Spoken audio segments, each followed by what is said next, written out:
मनुष्य दर्द से नहीं टूटता, वो टूटता है इस विचार से कि ये दर्द नहीं होना चाहिए था।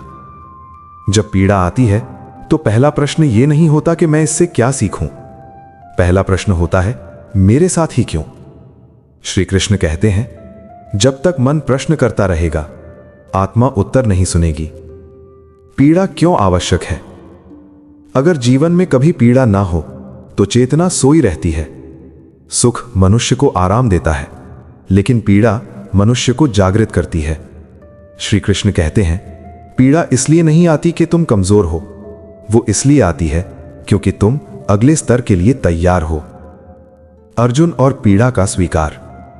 अर्जुन ने युद्ध से पहले कहा, मैं युद्ध नहीं कर सकता, ये मुझे तोड़ देगा। कृष्ण ने उत्तर दिया, ये तुम्हें तोड़ेगा नहीं, ये तुम्हें तुमसे मिलवाएगा। कृष्ण ने यह नहीं कहा कि दर्द नहीं होगा, उन्होंने कहा दर्द व्यर्थ नहीं होगा। आधुनिक जीवन की पीड़ाएं। आज पीड़ा अलग अलग रूप में आती है। असफलता, अस्वीकृति, बीमारी, अपमान, अकेलापन, और हर बार मन उसे शत्रु मान लेता है। श्री कृष्ण कहते हैं, जिसे तुम शत्रु समझते हो वही तुम्हारा सबसे ईमानदार गुरु है। पीड़ा क्या तोड़ती है? पीड़ा तुम्हारे भीतर से झूठ तोड़ती है। झूठी अपेक्षाएं, झूठी पहचान, झूठे संबंध, झूठा नियंत्रण। और जब यह सब टूटता है तब आत्मा स्पष्ट दिखाई देती है। जो पीड़ा से भागता है। जो व्यक्ति हर कठिन समय से भागता है वो कभी परिपक्व नहीं होता, और जो व्यक्ति पीड़ा के साथ बैठना सीख लेता है वही भीतर से अडिग बनता है। श्री कृष्ण कहते हैं, पीड़ा से मत भागो, उसे देखो, वो तुम्हें कुछ सिखाने आई है। छठी साधना, दर्द को महसूस करना। आज की साधना है पीड़ा को महसूस करना। उसे दबाओ मत, उसे शब्द दो, उसे समझो, क्योंकि जो दर्द समझ लिया जाता है वो पीड़ा नहीं रहता, वो ज्ञान बन जाता है। समापन। प्यारे साधकों, अगर आज आप पीड़ा में हैं तो ये मत सोचिए कि जीवन आपके विरुद्ध है।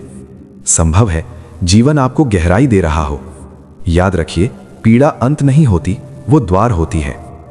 अगले भाग में श्री कृष्ण बताएंगे क्यों अपेक्षाएं मनुष्य का सबसे बड़ा दुख है। यदि ये सत्य हृदय तक पहुंचा हो तो प्रेम से लिखिए, जय श्री कृष्णा।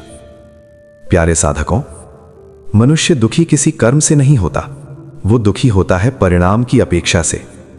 आपने जो दिया वो आपका कर्म था, लेकिन आपने जो पाने की कल्पना की वहीं से दुख शुरू हुआ। श्री कृष्ण कहते हैं, अपेक्षा सुख की नहीं, दुख की तैयारी होती है। अपेक्षा और आशा में अंतर। आशा आत्मा से आती है, अपेक्षा अहंकार से। आशा कहती है जो होगा स्वीकार है, अपेक्षा कहती है जो मैं चाहता हूं वही होना चाहिए, और जहां होना चाहिए आता है वहां शांति चली जाती है। संबंधों में अपेक्षा। हम कहते हैं मैंने इतना किया, तुमने क्या किया। यही वाक्य प्रेम को लेन देन बना देता है। श्री कृष्ण कहते हैं, जिस दिन प्रेम में हिसाब आ गया उस दिन प्रेम थकने लगता है।